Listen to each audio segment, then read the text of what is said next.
Салам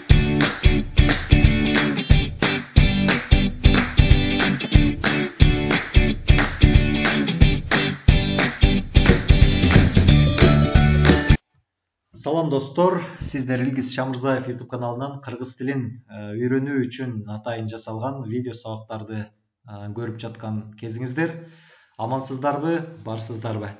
Урматтуу биздин кыргыз тилин үйрөнүүчү, кыргыз тилин сүйүүчү достор, бүгүнкү сабагыбызда биз сиздерге убакыттар деген темада сүйлөп беребиз. Алгач эле убакыт дегенде биздин оюбузга түрдүү бир сандар, түрдүү бир ушундай сандарга тиешелүү түшүнүктөр келет. Андыктан сабагыбызды баштаардан алдын мен сиздерге ушул сандар боюнча маалымат бере кетейин.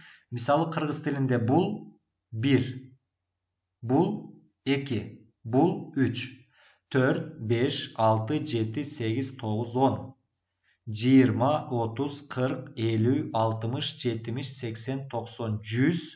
Эгерде бул жерде 2 саны боло турган болсо 200, 300, 400, 500, 600, 700, 800, 900, анан 1000. Көрдүңүздөр, 1000. Бул 1000 жазылышы 1000 деп жазылат. Эми 1000 десеңиздер деле болот, балки 1000 десеңиздер деле айтоор ушул санды түшүндүрөт. Элестетели, бул жерде 0-дун ордуна 1 бар. Анда бул 21 болот. 2 боло турган болсо 22. Жана башка мисалдарды келтирүүгө болот.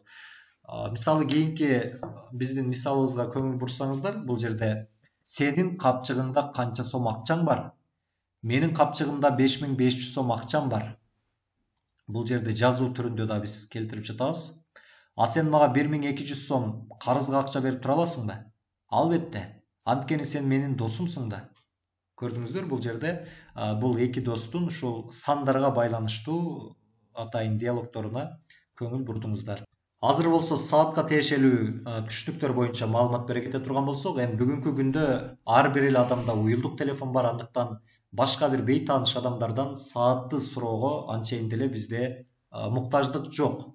А бирок канткен күндө деле балким кайсы бир учурда биздин уюлдук телефонубуз өчүп калат, же болбосо кайсы бир учурда бизге ошол саатты билүү абдан зарыл болуп калган учурларда биз башка бир адамдан саат боюнча маалыматтарды алууга мындай мажбур болуп калабыз да, мындай кандай десем, ошол маалыматты алууга биз муктаж болуп калган учурларыбыз болот.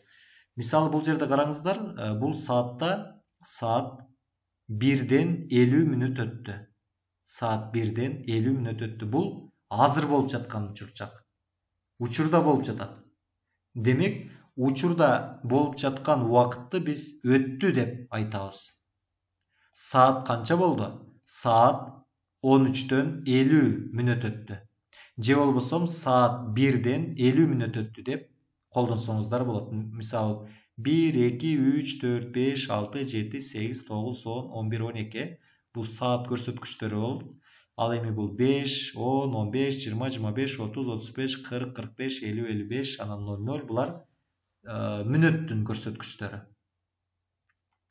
Эми караңыздар, саат 2 болду десек, бизге 10 мүнөт жетпей жатат. Саат 2 болуш үчүн 10 мүнөт, бул мүнөттүн стрелкасы мына бул жерге келиш керек. Ошондо саат канча болду? Саат 2 болду деп айтабыз. А бирок бул жерде саат канча болду? Саат 2ге 10 мүнөт калды. Караңыздар, мына ушундай деп жооп берсек да болот. Саат канча болду? Саат 1ден 50 мүнөт өттү деп жооп берсек да болот. Саат канча болду? Саат 2ге 10 мүнөт калды деп жооп берсек да болот. Мына. Бул келер чак. Алдыда саат 2 болуш үчүн убакыт керек, бизге 10 мүнөт убакыт керек. Демек, бул түшүнүктү кыргыз тилинде калды деп иштетебиз. Ал эми саатта мүнөттүн жебеси мына ушул 6-ны көрсөткөн учурда, же болбосо 30ду көрсөткөн учурда жарым деп айтабыз. Саат канча болду? Саат 12:30 болду. Мына сааттын 12:30 болгондугун көрүп турабыз.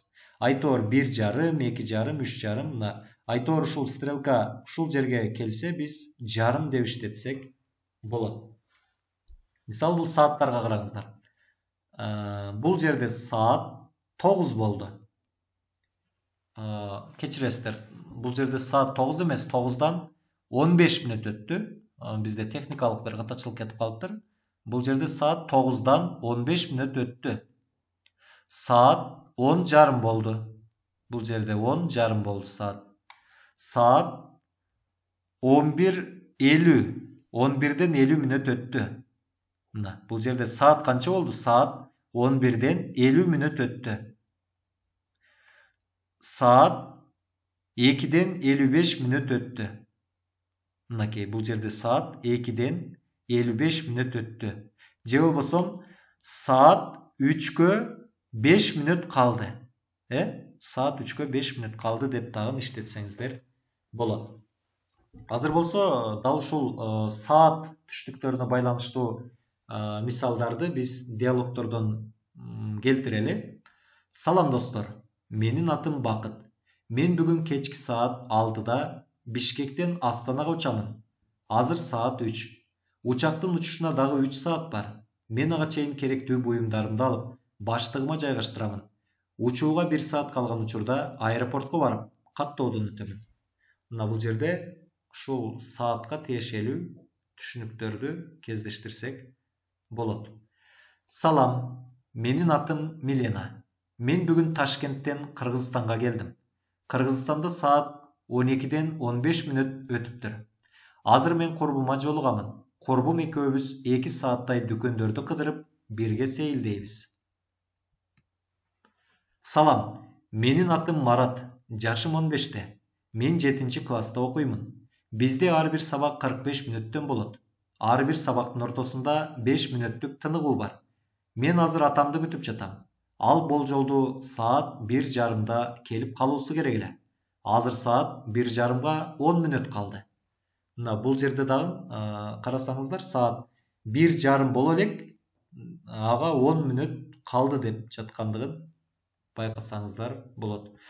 Урматтуу биздин кыргыз тилин үйрөнүүчү достор, ушуну менен биздин бүгүнкү сабагыбыз өзүнүн жыйынтыгына келип жетти. Сиздер Илгиз Шамырзаев YouTube каналынан кыргыз тилин үйрөнүү үчүн даярдалган видео сабактарды көрүп жатасыздар. Андыктан биздин баракчага катталып, коңгуроочу белгисин басып коюуну унутпаңыз. Эгерде бизге кандайдыр бир сунуштарыңыздар болсо, суроолоруңуздар болсо, анда WhatsApp тиркемеси аркылуу 0779 74 86 90 кыска номерине кайрылсаңыздар болот. Биз кийинки 5-сабагыбызда сиздерге тамактануу жөнүндө айтып беребиз. Андыктан дал ошол сабактан сиздер менен амандашканча, көрүшкөнчө сак саламат туруңуздар.